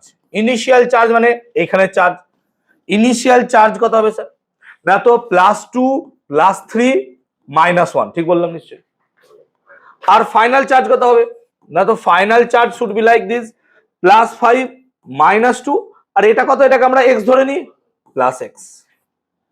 আর আমরা একটু আগে কি বললাম, যে চার্জ সবসময় কনজার্ভ থাকবে। কনজারভেশন থিওরি যদি দেখো, ইনিশিয়াল শুড বি ফাইনাল, তাহলে ইনিশিয়ালকে ফাইনালের সাথে সমান করে দাও। 5 আর 3 2 আর 3 5 -1 4 সমান 5 - 2 3 প্লাস x, তাহলে x should be equals to কত 1। So x should be equals to 1c। এটা হচ্ছে x ইকুয়ালস টু 1c। এখানে সেটা করে দেওয়া ছিল, আমি ওখানে করে দিলাম। আই হোপ কোশ্চেনটা বুঝতে পারলাম।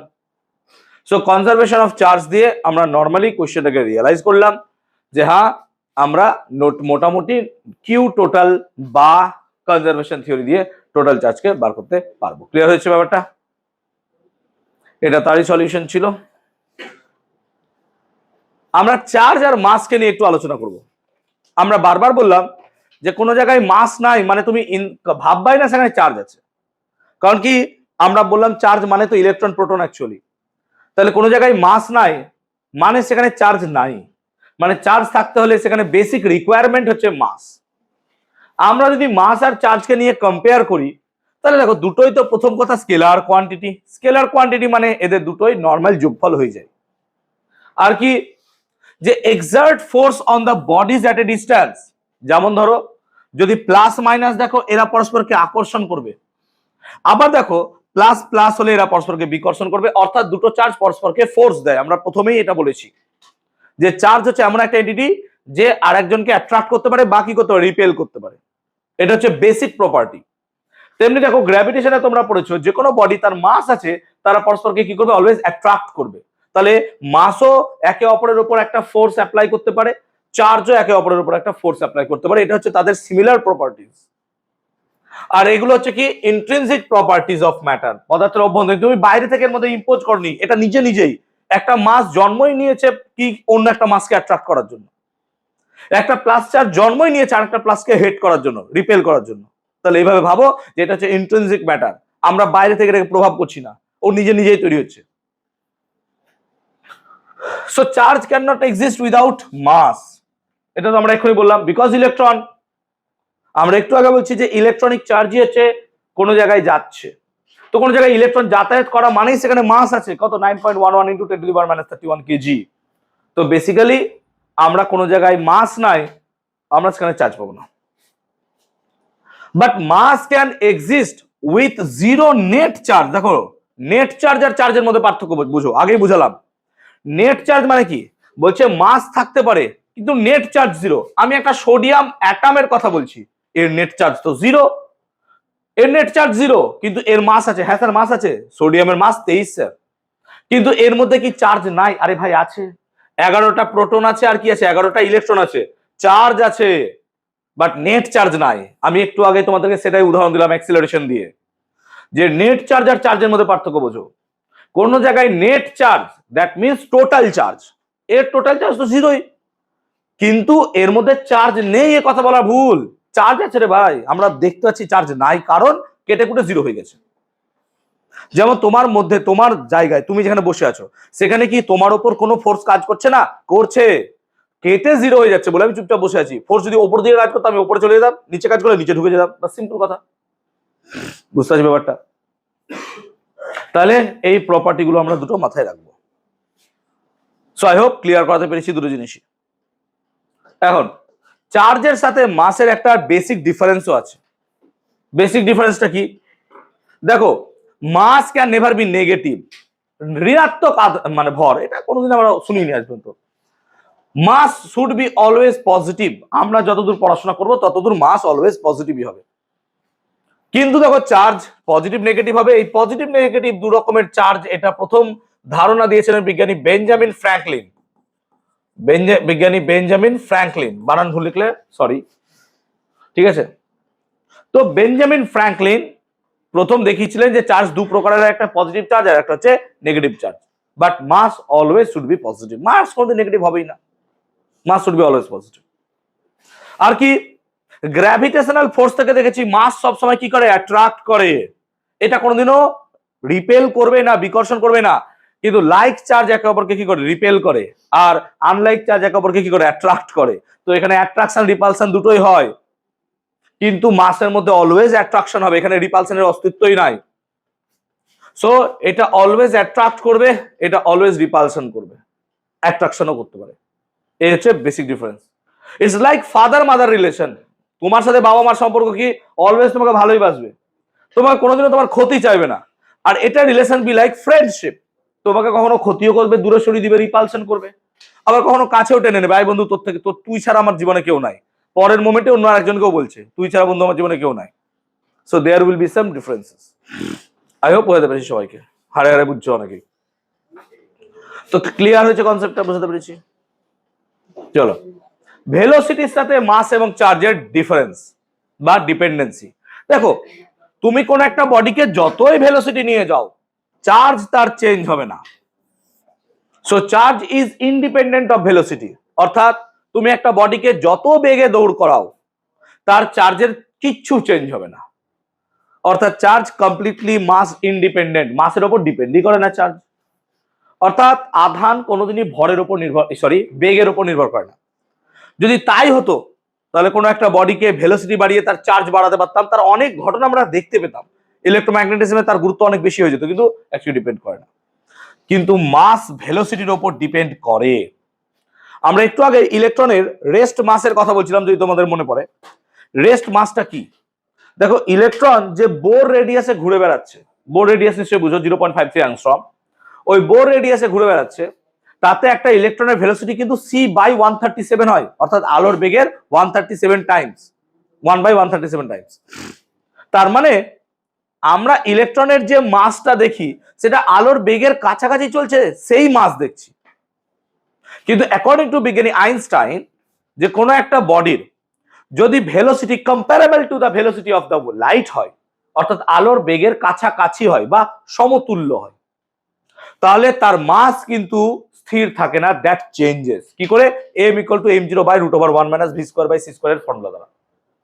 অর্থাৎ ভি এর মান যত বাড়বে তার মাস তত চেঞ্জ হবে। এবং যখন দেখো ভি এর মান সি হবে, অর্থাৎ বডিটা আলোর বেগে ছুটবে, বডিটা কি হবে? আলোর বেগে ছুটবে। ভি এর মান সি মানে কি? বডি আলোর বেগে ছুটবে। তাহলে সি সি কেটে গেলে কত হয়ে যায়? 1 নাকি? তাহলে 1 - 1 কত হয়ে যাবে? 0। এম কত যাবে? ইনফাইনাইট। তার মানে তোর অস্তিত্বই থাকবে না। সো বেসিক্যালি ভি এর মান সি এর জায়গায় যেতেই পারবে না। কোন একটা নর্মাল বডি ভি এর জায়গায় কি করে যে সি যাবে? আবার একটা কথা ভাবো, যখন কোনো বডির ভি জিরো মানে বডিটা চুপচাপ আছে, তখন তার মাস কত স্যার? না তো দেখো, ভি যদি 0 হয়ে যায়, 0 1 মানে এম সমান কত হয়ে যাবে? m0। এটাকে আমরা রেস্ট মাস বলি। অর্থাৎ আমরা যে ইলেকট্রনের মাস 9.11 × 10⁻³ কেজি বলছি, সেটা অ্যাকচুয়ালি রেস্ট মাস। অর্থাৎ আমি ধরে নিচ্ছি ইলেকট্রন চুপচাপ বসে আছে, যেটা প্র্যাকটিক্যালি ইম্পসিবল। একটা অ্যাটমের ভিতরে একটা ইলেকট্রন চুপচাপ বসে আছে, কেন ইমাজিন? কোনদিন হবে? কোনদিনই হবে না, কেমিস্ট্রি মারবে তাহলে, ওটা সম্ভবই না কোনোদিনও। তাহলে আমরা এমনি এমনি কি হাইজেনবার্গের আনসার্টেনিটি প্রিন্সিপাল পড়ে নি? মন হলো একটা প্রিন্সিপাল দিয়ে দিলাম, চলো ছেলে পেলেদের উপর বোঝ বাড়িয়ে দিই, ওরকম নয়। আনসার্টেনিটি প্রিন্সিপাল মানে হচ্ছে তুমি এট এ টাইম একটা ইলেকট্রনের পজিশন আর মোমেন্টাম জানতে পারবে না ভাই। ডেল পি ডেল এক্স তুমি জানতেই পারবে না। তুমি দেখছো ইলেকট্রন ঘুরছে, তুমি তার মোমেন্টাম ক্যালকুলেট করছো, ইনস্ট্যান্টলি যখন তুমি এক্স ক্যালকুলেট করতে যাচ্ছ তার মোমেন্টাম হারিয়ে দিচ্ছ, কারণ তার ভেলোসিটি কত হয়ে যাচ্ছে? 0। রেস্ট মাস চলে আসছে। সো এই জন্য আনসার্টেনিটি প্রিন্সিপাল ছিল, এমনি এমনি আসেনি আনসার্টেনিটি। কারণ ক্যালকুলেশন করে দেখা যাচ্ছে ভাই ইলেকট্রন বিশাল ভেলোসিটি নিয়ে দৌড়াচ্ছে। সো সেই কারণে আমরা এখানে লজিক্যালি বলছি কি, যে কোনো একটা বডির চার্জ ভেলোসিটি ডিপেন্ড করে না, কিন্তু মাস ডিপেন্ড করে। কোন একটা বডির আমরা দেখব মাস বাড়তে থাকবে যদি সেই জায়গাটায় ভেলোসিটি ইনক্রিজ করতে থাকে, তাই না? সেই জন্য আমরা লজিক্যালি কি দেখবো? মাস ডিপেন্ড করে। So there is the basic differences between mass and charge. একটা কি বললাম, যে মাস অলওয়েজ অ্যাট্রাক্ট করবে, বাট চার্জ কি করবে? অ্যাট্রাকশন রিপালশন দুটোই করতে পারে। আর আমরা এখানে কি বলছি, যে ভেলোসিটির ওপর চার্জের কোনো ডিপেন্ডেন্সি নাই, কিন্তু এখানে আমরা স্পষ্ট দেখতে পাচ্ছি মাসের ওপর কিন্তু ভেলোসিটি একটা ডিপেন্ডেন্সি আছে। ভেলোসিটি চেঞ্জ হলে তোমার মাস কি হবে? অলওয়েজ চেঞ্জ হবে, হবেই। আই হোপ বোঝাতে পারলাম ব্যাপারটা, ক্লিয়ার হয়েছে কনসেপ্টটা? ওকে, আমরা এবার পড়বো gold foil electroscope. Gold foil electroscope, তার আগে আমরা একটু বেসিক্যালি ইন্ডাকশনের কনসেপ্টটা একটু পড়ে নিই। ইন্ডাকশন মানে তড়িতাবেশ। তড়িতাবেশ কাকে বলে? ইন্ডাকশন বা তড়িতাবেশ। ইন্ডাকশন জিনিসটা কি একটু বুঝি আমরা। হ্যাঁ, ধরো আমার কাছে কোনো একটা জায়গায় এরকম প্লাস চার্জ আছে, বুঝতে পারছো নিশ্চয়ই? প্লাস চার্জ আছে, কোনো এক জায়গায় প্লাস চার্জ আছে, এরা কোনো জায়গায় প্লাস চার্জ আছে। আর ধরো এখানে কোনো একটা কাগজের টুকরো আছে, দ্যাট ইজ নিউট্রাল, এটাকে আমরা ধরলাম নিউট্রাল। প্লাস চার্জ আছে আর নিউট্রাল, প্লিজ শুনবে। এখন এই প্লাস চার্জটা দেখো টাচ করে নেই, দে আর নট ইন টাচ, কন্ট্যাক্টে নাই। তাহলে এই প্লাস চার্জ যদি এখানে বেশি পরিমাণে হয়, এ কি করবে? একে ম্যানিপুলেট করবে যে তুই আমার মতো হ। দ্যাট মিনস ও প্লাস কি করবে? ওর মধ্যে মাইনাস গুলোকে নিজের দিকে টানার চেষ্টা করবে। তো এইদিকে মাইনাস চার্জ গুলো সব অ্যাকুমুলেট করবে, আর প্লাস চার্জকে যেহেতু সে ঘৃণা করে, ওকে দূরে সরাবে, যা দূরে পালা। তাহলে এইরকম ভাবে একটা বডির মধ্যে দেখো মাইনাস প্লাসের দূরত্ব সৃষ্টি করে দেবে। তাহলে এই যে একটা বডির মধ্যে এইরকম ভাবে প্লাস মাইনাস আলাদা হয়ে যাওয়া, বডিটা কিন্তু স্টিল ইলেকট্রিক্যালি নিউট্রাল, হ্যাঁ না বল নিউট্রাল, কিন্তু দেখ মাইনাস প্লাস আলাদা হয়ে গেছে। এই রকম ক্ষেত্রে আমরা কি বলছি যে এটা ইন্ডাকশন। এবার ধর এই নিউট্রাল বডির ক্ষেত্রে আমরা কোনো একটা তারের মারফত, ভালো করে বুঝবি প্লিজ, কোনো একটা তারের মারফত ধর আমি এটাকে এরকম ভাবে গ্রাউন্ড করে দিলাম। এবার কি ঘটনা ঘটবে বোঝ। যখন আমি তারের মারফত গ্রাউন্ড করলাম, এই চিহ্নটা দেখ এরকম চিহ্ন, মানে এটা হচ্ছে গ্রাউন্ড করা। হ্যাঁ, এটা গ্রাউন্ড করা। গ্রাউন্ড মানে মাটিতে পুঁতে দিলাম। যখন এরকম ভাবে মাটিতে পুঁতে দেবো, দেখ এই প্লাস চার্জ গুলো না মাইনাস গুলোকে ধরে রেখেছে। ভালো করে বোঝার চেষ্টা কর, মাইনাস গুলোকে ধরে রেখেছে। ও ওই মাইনাস গুলোকে কিন্তু যেতে দেবে না জীবন থেকে। ও কি করছে, এই প্লাসটাকে বলছে তুই ভাগ, কেন ও প্লাসটাকে ঠেলছে যা। তাহলে প্লাস চার্জ গুলো সব কি হবে বলতো, এই তারের মধ্যে দিয়ে পালিয়ে যাবে। দেখে মনে হচ্ছে এগুলো যেন ফ্রি চার্জ। ফ্রি কেন, মুক্ত, এর ওপর কোনো দায়বদ্ধতা নাই, কিছু নাই, তুই যাবি যা, যেখানে মন যায় চা। সো এই প্লাস চার্জ গুলোকে ফ্রি চার্জ বলছি, বাট ইউ আর বাউন্ড, তুমি আমার প্রতি বাউন্ড আছো, সেই জন্য এটাকে বলছি আমরা bound charge. So there is be concept about bound charge and free charge. Bound charge কি, কোনো অন্য একটা চার্জের দ্বারা অন্য একটা চার্জ যদি সেখানে কি থাকে, অ্যাটাচ থাকে, তুমি বেরিয়ে যেতে পারবে না সেখান থেকে, এটা বাউন্ড হয়ে আছে, বাউন্ড চার্জ। আর এখানে কি হচ্ছে, এই চার্জটাকে, এই চার্জ যেখানে ইচ্ছা চলে যেতে পারে, বিকজ এ ওকে ঠেলছে যা, তাহলে এটা হয়ে যাবে কি ফ্রি চার্জ। এখন দিয়ে আমি ফ্রি চার্জ করার পর যদি এই জায়গা থেকে এটাকে কেটে দিই, দিয়ে এই কাগজের টুকরোটাকে দেখি, তাহলে তুমি বলো এই কাগজের টুকরোর মধ্যে শুধুমাত্র কি চার্জ থাকবে বলো তো, মাইনাস। কেন, প্লাস গুলো পালিয়ে গেছে তো। তখন এই বডিটা কি হয়ে গেল, আর ইলেকট্রিক্যালি নিউট্রাল থাকলো না। এই বডিটা কি হয়ে গেল না, তো ইলেকট্রিক্যালি নেগেটিভ চার্জ হয়ে গেল। তাহলে বাই ইন্ডাকশন করে একটা বডির মধ্যে আমরা কি চার্জ ঢোকাতে পারি, ইয়েস অর নো। দেখ আমি টাচ করলাম না, কিছু করলাম না, বডির মধ্যে সেরকম ম্যানিপুলেশন হয়ে গেল। It's called manipulation. কিছু কিছু ব্যক্তি থাকবে দেখবি জীবনে প্রচুর ম্যানিপুলেট করতে পারে তোকে। তোকে বলে দিল ভাই পড়াশোনা এই কর ওই কর, তুই দেখবি তারপর থেকে পড়তে শুরু করে দিলি, যেটা বাস্তবে খুব কম হয়। কিন্তু খারাপ দিকে ম্যানিপুলেট করলে দেখবি খুব সহজে সেটাকে আমরা অ্যাট্রাক্ট করে নিই, তাই না। বলে দিল ওই মেয়েটা না তোকে খুব ভাও দেয়, ভাই তাই ওই মেয়েটা আমাকে ভাও দেয়, ম্যানিপুলেশন। তো এইভাবে আমরা কি হচ্ছে মাইনাস চার্জটাকে দেখছি। ওকে, বুঝতে পারলাম, ক্লিয়ার হয়েছে, কনসেপ্টটা কি বিল্ড করতে পারলাম। বাউন্ড চার্জ কি বুঝতে পেরেছো, ফ্রি চার্জ কি বুঝতে পেরেছো। সিঙ্গেল বান্দা ফ্রি চার্জ, যেখানে মন যায় সেখানে চলে যাচ্ছে, বাউন্ড চার্জ হবে না। কপতি তারা বাউন্ড হবে না, তারা তো বাউন্ডেই থাকবে না। তুমি আমার সাথে, তুই 8টার আগে এলি কেন, ক্লাস তো তোকে বলেছিলাম 7:45 যেতে, থাকে না, বাউন্ড। ওকে, ক্লিয়ার হলো, bound charge free charge. Is it clear? এদিকে তাকা ভাই, ওই এদিকে দেখ। এবার আমরা আলোচনা করব gold foil electroscope. Gold foil electroscope জিনিসটা কি, না তো একটা যন্ত্র যার সাহায্যে কোনো একটা বডির মধ্যে চার্জ আছে কিনা সেটা জানতে চাইবো, কোনো একটা বডির মধ্যে চার্জ আছে কিনা সেটা জানতে পারবো। তার জন্য আমরা কি করবো, একটা সেটআপ তৈরি করি। যেমন এখানে কাঁচের একটা বক্স দেখতে পাচ্ছি, এরকম একটা কাঁচের বক্স থাকবে, এবং এই কাঁচের বক্সের মধ্যে একটা মেটালিক হাতল থাকবে, হাতল, আর এখানে একটা এরকম হুক থাকবে। এই হুক থেকে কি হবে, একটা স্বর্ণপত্র গোল্ড ফয়েল এরকম ভাবে ঝুলছে, গোল্ড ফয়েল ঝুলছে। এবার দেখো নর্মালি এই গোল্ড ফয়েলটা কি থাকবে বলতো, এরকম ভাবে অ্যাটাচ থাকবে। কেন, কারণ এর উপর গ্র্যাভিটি কাজ করছে। তাহলে নর্মালি গোল্ড ফয়েলটা কেমন থাকবে, নর্মালি গোল্ড ফয়েলটা সিম্পল, আমি জাস্ট কাছাকাছি আঁকছি, এরকম কাছাকাছি থাকবে। গোল্ড ফয়েলটা এরকম, দুটো আছে কিন্তু গোল্ড ফয়েল কাছাকাছি। বাট গোল্ড ফয়েল কেন, ওয়াই গোল্ড ফয়েল? গোল্ড খুব নমনীয় ধাতু, ম্যালিয়েবল, অর্থাৎ তাকে তুমি যেমন ইচ্ছা শেপ সাইজ দিতে পারো। সেই জন্য আমরা এখানে গোল্ড ফয়েল নিচ্ছি, বিকজ তাকে খুব পাতলা পাতে তৈরি করতে পারবো। কেন পাতলা পাত দরকার, বিকজ তবে তো রিপালশন অ্যাট্রাকশনটা খুব সহজে বোঝা যাবে। অল্প চার্জ হলেও রিপালশন হয়ে যাবে, আর অল্প কম এই হলে পরে রিপালশন কমে যাবে। সেই জন্য আমরা কি করব, সোনাকে ম্যানিপুলেট করতে পারবো, নিজের ইচ্ছা মতো সাইজ করতে পারবো, চেঞ্জ যা ইচ্ছা তাই করতে পারবো। সেই জন্য তো তাকে সোনা বলা হয় নাকি। সোনাকে আমরা দেখবো যা ইচ্ছা বলি সোনা এই কাজটা করে দাও, সে সোনা সেই কাজটাই করে দেয়। আমরা যা মন যায় বলবো সেটাই করে দেবে। ইটস আ ম্যালিয়েবল, নমনীয় ধাতু। সোনা বললেই গলে যায়, পিঘল যাতা হয়। এখানেও সেম লজিক। ঠিক আছে, গভীরে ঢুকিও না, এদিকে দেখো। তো এখন নিজের লাইফে ইন্ট্রোস্পেক্ট করতে হবে। আমি সোনা বললে তো জুতোর বাড়ি মারে। হ্যাঁ হ্যাঁ, তুমি ভালো বুঝো হয়তো। চলো চলো এদিকে দেখো, ঠিক আছে। আমরা এবার যদি এখানে একটা অঙ্কন আসতে, তাহলে আমরা ধরো এখানে কোনো একটা প্লাস চার্জ নিয়ে এসেছি, একটা হিউজ প্লাস চার্জ, কনসেপ্টটা বোঝো। এবার এই প্লাস চার্জের জন্য এই পুরোটা মেটাল, কিন্তু এইগুলো সব কাঠ দিয়ে তৈরি। কেন? Bad conductor. যে সমস্ত পদার্থের মধ্যে দিয়ে তড়িৎ সহজে পরিবাহিত হতে পারে তাদেরকে বলা হয় সুপরিবাহী, যাদের মধ্যে দিয়ে তড়িৎ সহজে যেতে পারে না কুপরিবাহী। Simple, bad conductor, good conductor. এখন এইগুলো তো ব্যাড কন্ডাক্টর, এর মধ্যে দিয়ে কিছু যাবে না, আসবে না। এবার দেখ, এইটা কাঁচ দিয়ে তৈরি, যাতে বাইরে থেকে আমরা দেখতে পাই ঘটনাটা কি ঘটছে। এবার যখনই প্লাস নিয়ে এসছি, অবভিয়াসলি বাই ইন্ডাকশন এখানে কিন্তু মাইনাস চার্জ অ্যাকুমুলেট করবে। Yes or no? এইটা কাছাকাছি মাইনাস। আর এটার থেকে সব থেকে দূরে কি আছে বলতো? এই বেটা, এর এক সব থেকে দূরে আছে। আর গোল্ড কি? তড়িতের পরিবাহী। সেই কারণে গোল্ডের মধ্যে কি চলে আসবে বলতো? Negatively charged. গোল্ডের মধ্যে চলে আসবে নেগেটিভ চার্জ। তো গোল্ডের মধ্যে নেগেটিভ চার্জ যখনই চলে আসবে, তাহলে গোল্ড ফয়েলটা যেটা আমার এরকম কাছাকাছি ছিল, গোল্ড ফয়েলটা এখন কি হবে? এরকম করে দূরে দূরে পালিয়ে যাবে। হ্যাঁ না বল? এরকম করে বিস্ফারিত হয়ে যাবে, স্প্রেড আউট হয়ে যাবে। স্প্রেড আউট হয়ে যাবে। স্প্রেড আউট কেন হচ্ছে? এখানে প্লাস চার্জ, এখানে প্লাস চার্জ আছে, দুটো প্লাস চার্জ রিপেল করছে। আর এটা যদি ভারী হতো তাহলে পারতো না। গোল্ড ফয়েল খুব হালকা পাতলা, সোনা বলেছে ও মেলিয়েবল হয়ে গেছে, নমনীয় হয়ে গেছে, সেই জন্য ও কি হবে? সহজে এরকম করে বিস্ফারিত হয়ে যাবে।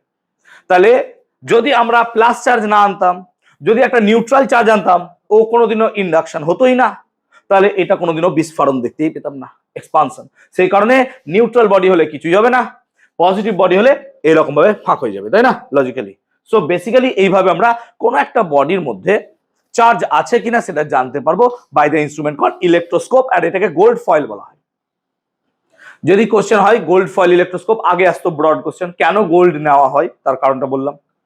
2 নম্বর, এখানে কিছু জল শোষক পদার্থ ক্যালসিয়াম ক্লোরাইড নেওয়া হয়।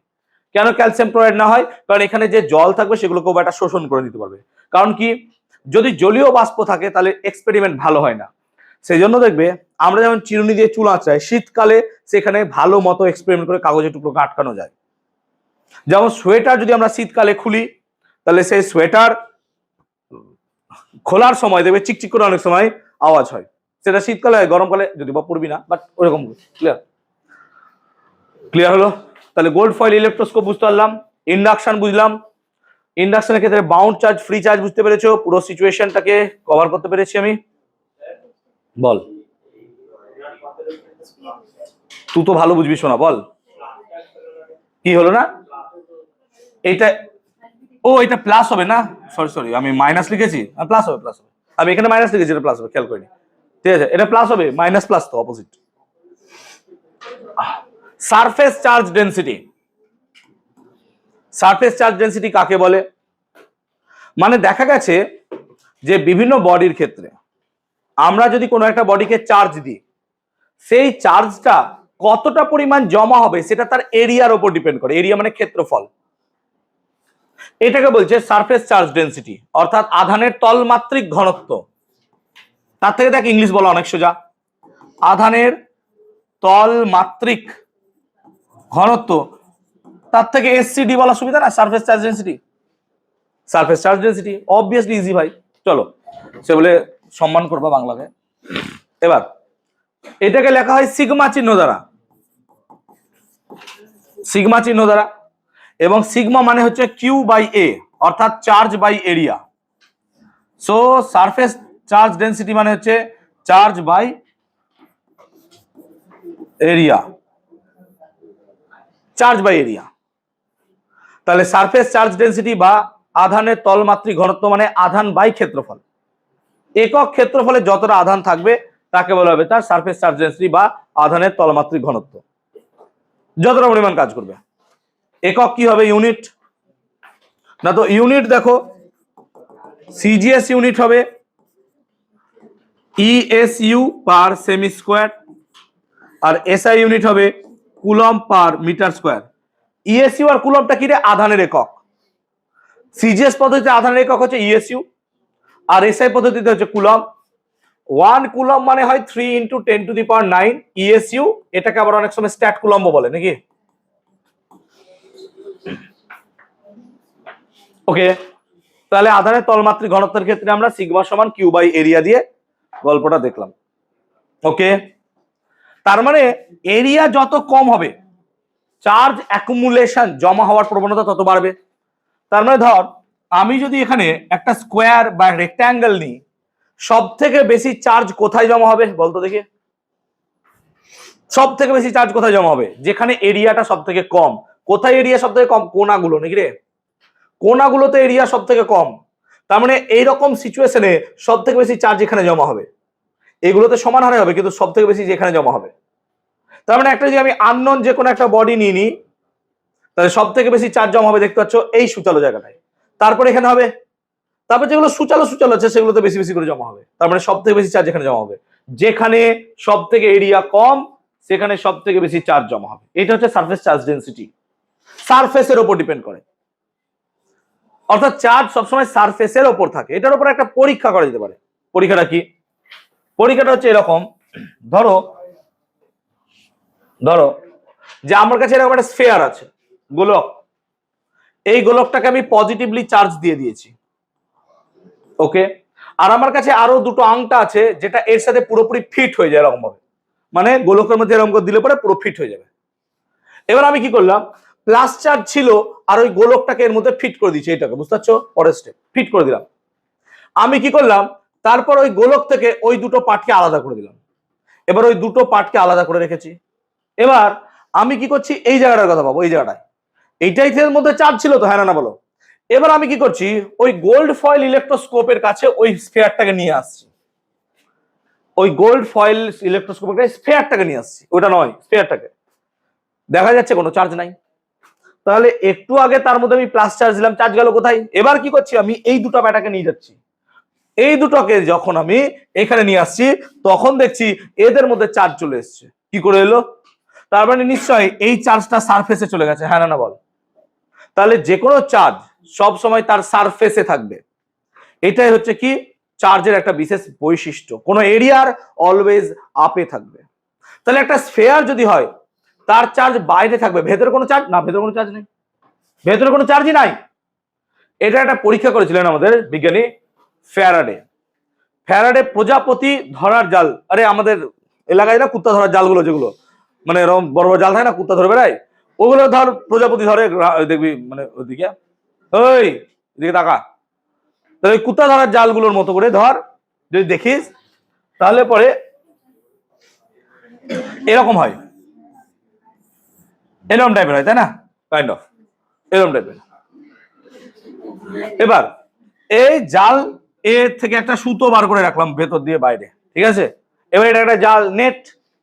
এবার দেখ এই নেটের দুটো পার্ট, তুই এরকম ভাবে ভাব যে আমাদের জামা আছে, এটা ভেতর, এটা বাইরেটা কালো, ভেতরটা যদি সাদা হয়, তাহলে জামাটা যদি আমি এইভাবে তুলি তাহলে সাদা অংশটা বাইরে চলে আসবে, মানে কালোটা কিছু হয়ে যাবে, ভেতরে চলে যাবে, বুঝতে পারছি ব্যাপারটা, মানে উল্টে যাবে। তার মানে আমি যদি এই সুতোটা টানি এই বাইরেটা কি হয়ে যাবে, তখন বলতো ভিতরে ঢুকে যাবে, বুঝতে পারছি তো, উল্টে যাবে জাস্ট, উল্টে যাবে জাস্ট।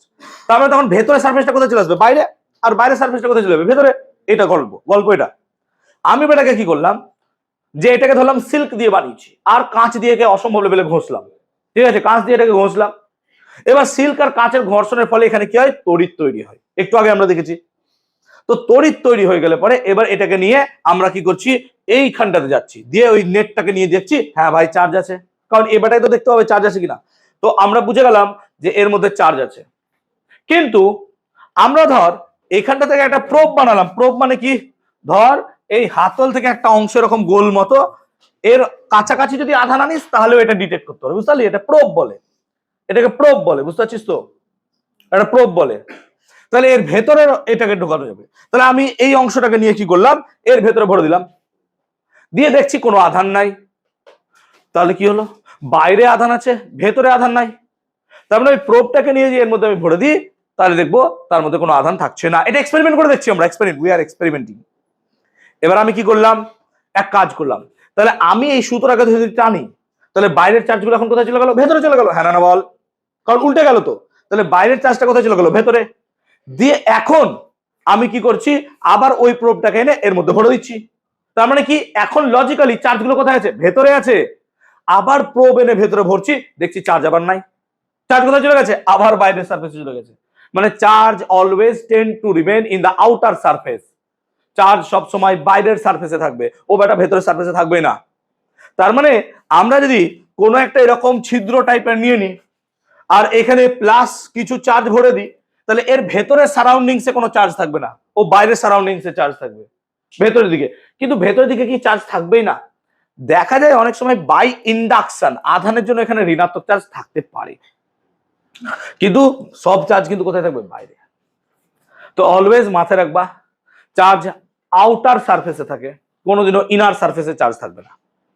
যে কোনো একটা বডির বাইরের তলে সবসময় চার্জ থাকবে, ভেতরের তলে কোনো রকমের চার্জ আমরা এখানে দেখতে পাবো না।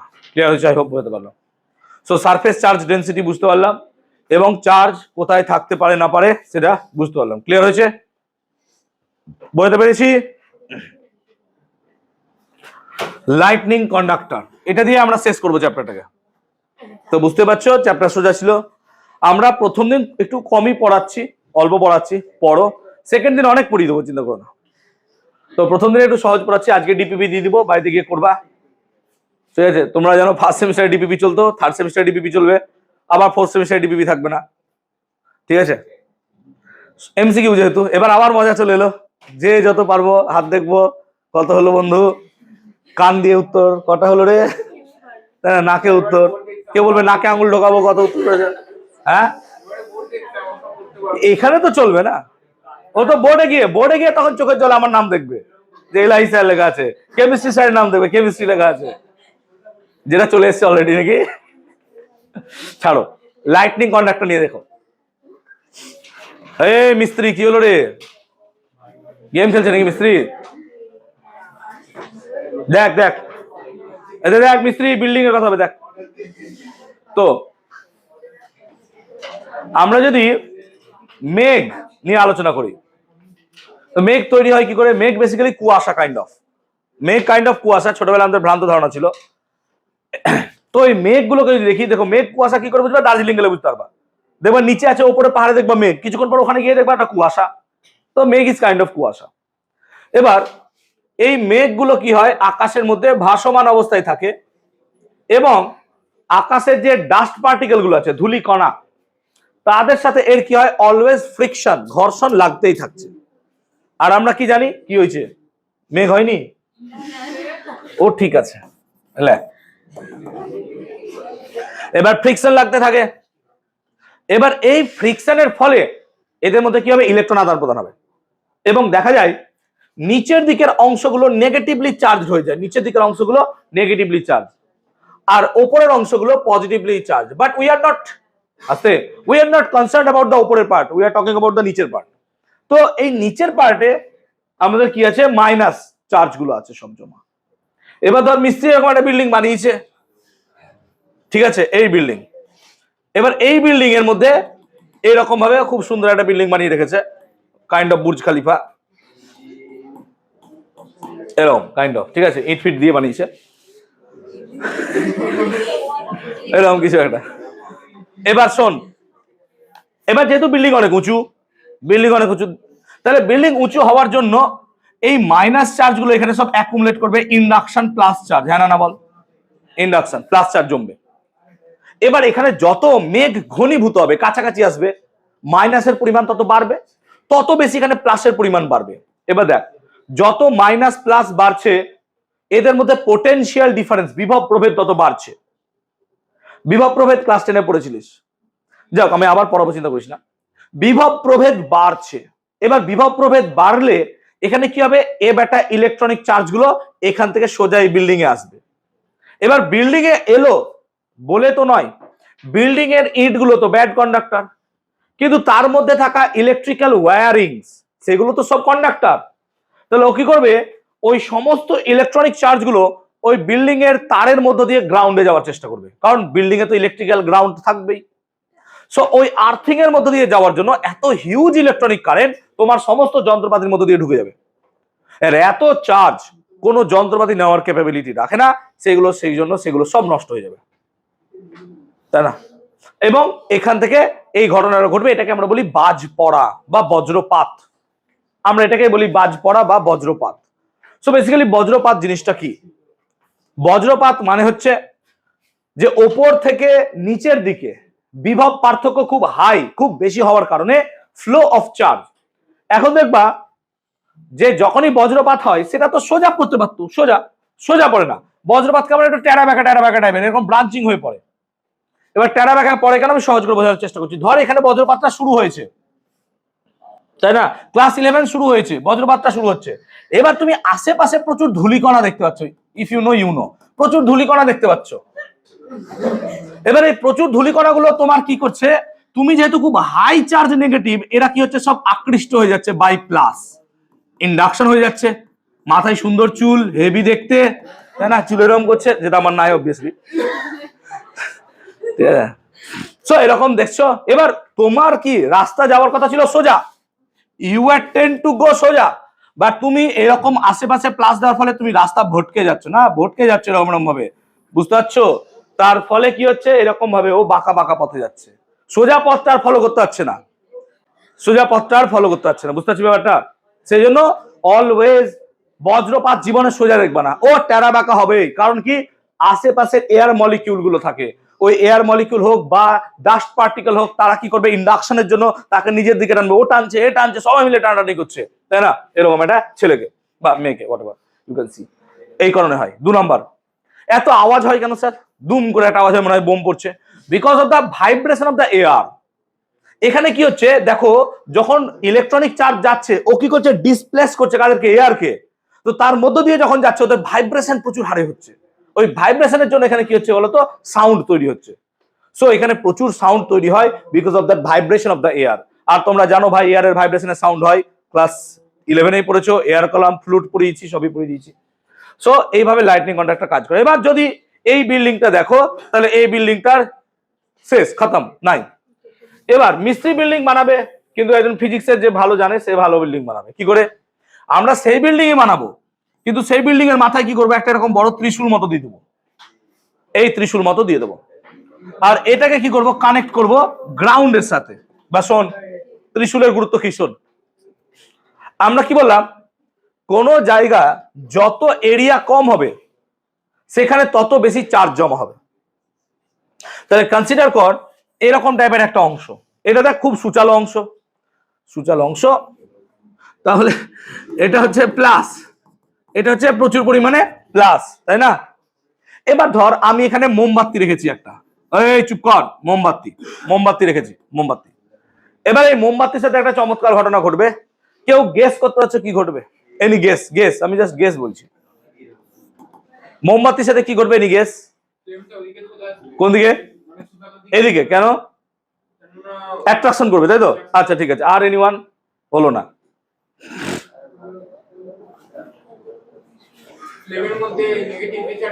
দেখ এবার বোঝ, আমি এক্ষুনি বুঝালাম, এটা প্রচুর হাই চার্জ আছে, আর আশেপাশে প্রচুর ডাস্ট পার্টিকেল আছে। এই ডাস্ট পার্টিকেল গুলো সব কি বলতো, নেগেটিভ চার্জ হয়ে যাবে, হ্যাঁ না বল? কেন? ইন্ডাকশন, প্রচুর প্লাস চার্জ না, এর অরা হেভি লেভেলের। তো কি করছে, এই প্লাস চার্জ মাইনাস গুলোকে অ্যাট্রাক্ট করবে, কাছে টানবে, এসো কাছে, দিয়ে কাছে টানবে, দিয়ে প্লাস হয়ে যাবে, তার মতো তাকে বানিয়ে দিবে, হ্যাঁ না বল? কারণ টাচ করে দিলে সেম চার্জ হয়ে যাবে। আমি প্লাস চার্জ, আমি কাউকে যদি টাচ করে দিই, সেও কি হয়ে যাবে, প্লাস চার্জ হয়ে যাবে না? এবার ধর প্লাস চার্জ হয়ে গেল, তাকে এখানে কাছে ডাকলো, এসো চলো চা খাই, দিয়ে যখনই চা খেলো তখন সেম চার্জ হয়ে গেল, দিয়ে ওকে তাড়িয়ে দিল দূরে, হ্যাঁ না বল? কেন? সেম চার্জ পরস্পরকে কি করবে, রিপেল করবে। যখন এরকম ঘটনা ঘটবে, তাহলে প্রচুর ডাস্ট পার্টিকেল কে এদিকে এরকম ভাবে ফ্লো করবে, হ্যাঁ না বল?